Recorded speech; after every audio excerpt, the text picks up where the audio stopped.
Hi everyone, my name is Aisha Ochuwa and I want to speak to you about the coordinated boss. Who is a coordinated boss?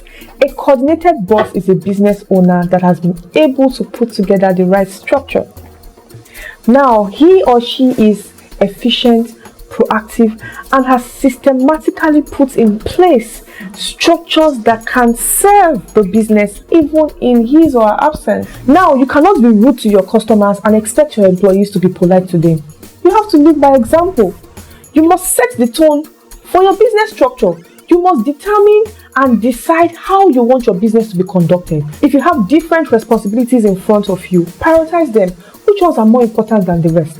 Which ones should you tackle first? Which ones will bring more results? Which ones will increase sales? Are these more important than the others? Can I do without these ones but have to focus on this?